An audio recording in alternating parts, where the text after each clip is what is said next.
Hi friends, welcome to my channel Gyaan Cafe. This is the 7th episode in the PF Gyaan series, and in this episode we will discuss on why we have to make nomination in PF and EPS and whom we should nominate.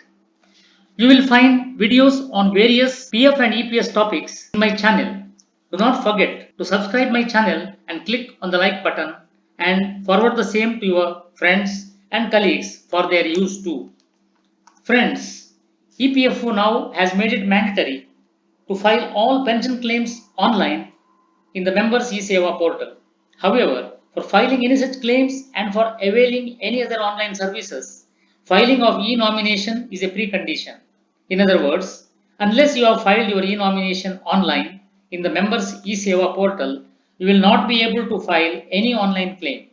Therefore, before filing e-nomination, you should know correctly what is nomination, its importance, and whom all you can nominate. Friends, please note that you are mandatorily required to make nomination in Form 2 under the following three schemes. First, Employees Provident Fund Scheme 1952. Second, Employees Family Pension Scheme. Third, Employees Deposit Linked Insurance Scheme. So friends, let us see why we need to make a nomination under PF, EDLI and EPS schemes.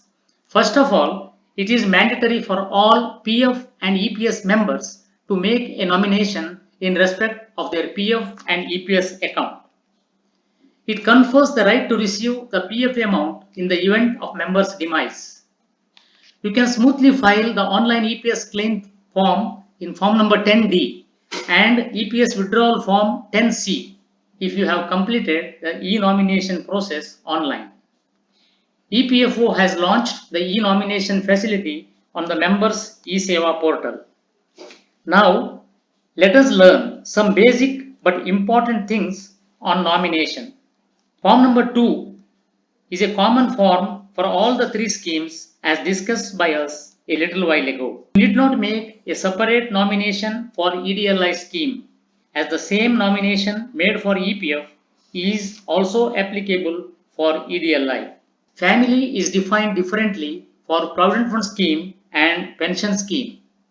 If you nominate more than one person, specify the share payable to each person in percentage. If having family, nomination must be made in favor of one or more persons of family, else the nomination becomes invalid.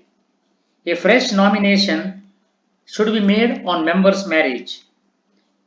A nomination can be modified any number of times by filing fresh nomination and only the last nomination stands valid. When nominee is a minor, a major person of family to be appointed as guardian. If no major person in family, then any other person could be appointed as guardian. Friends, let us now see how many categories of employees or PF members we can have. First is member who is unmarried and having family. The second category is member who is unmarried and having no family. The third category is member who is married and male. And next is a female married person. The PF and EPS rules vary for each category of these employees, which we will discuss now. In the first category, where a member is unmarried and having a family, here family refers to his parents, brothers, sisters, etc. You can see here that for both EPF EDLI scheme and also EPS scheme, such person can nominate only his dependent parents or any of the family members. If he nominates any person other than this, his nomination becomes invalid. In the second scenario, where the member is unmarried and has no family, that is, he is having no parents or brothers or sisters, under both PF, EDLI and EPS schemes, he can nominate any person of his choice to receive his PF and pension benefits in case of his untimely death. In the third scenario, that is in the case of married persons, there is a slight variance for male and female members in matters of nomination.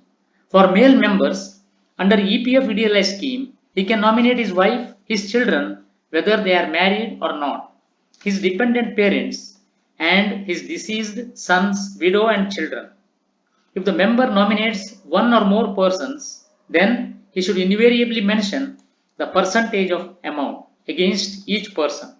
However, for EPS scheme, he can nominate only his wife and children, including legally adopted children, whether they are married or not. In the fourth and last scenario, where the married member is a female, she can nominate all the persons similar to a male person.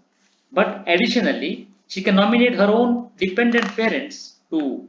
Therefore, a married female member can nominate her husband, children, her dependent parents, her husband's dependent parents, and her deceased son's widow and children for PF purposes. Needless to say that if she nominates more than one person, then invariably she is required to mention the percentage against each person. For EPS purposes, only her husband or children can be nominated. Finally, a question arises that what happens to the PF amount of a deceased member who has failed to nominate anyone as required above. In such extreme cases, PF amount is paid to the members of his family or legal heirs in equal shares.